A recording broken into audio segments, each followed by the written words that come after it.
Cougan's Customs. I'm looking on the custom action figures subreddit on Reddit, and somebody's got this Megazord figure from Power Rangers, and when he tries to rotate the torso at this ball joint, these little pieces on either side of the pelvis prevent it from rotating completely. So he wanted to extend the torso length so it will clear that, so it would be able to rotate. So I got this cheap action figure here, and I'm just going to use it to show one solution to this problem.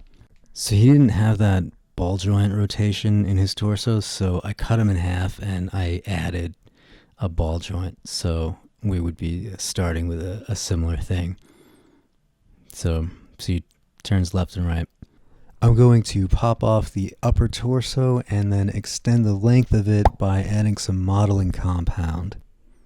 It's called Magic Sculpt and comes in a resin and a hardener. It's a type of epoxy putty, sometimes also called plumber's putty or epoxy clay. So you take these two parts, you mix them together for about a minute. You just mix until it's a uniform color. When you're done mixing, you'll have about an hour to work with it.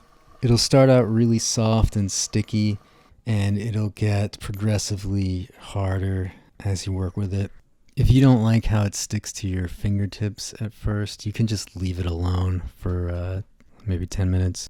I can't wait, so I'm just going to apply this right away. And I'm taking his upper body and I'm just going to press it right into the epoxy putty.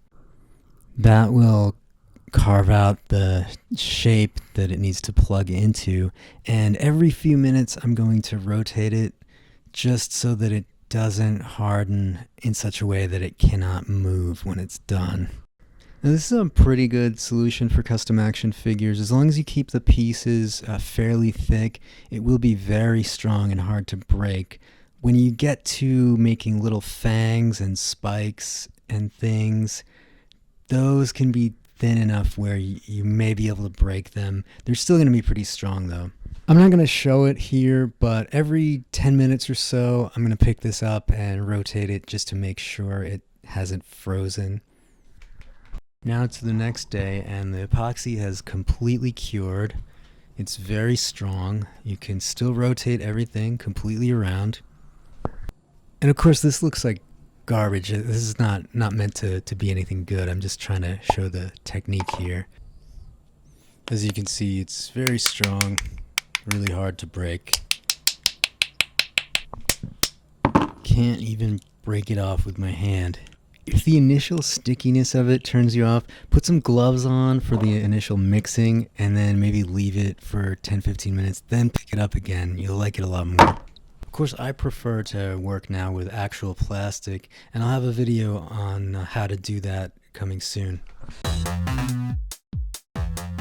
Cougan's Customs.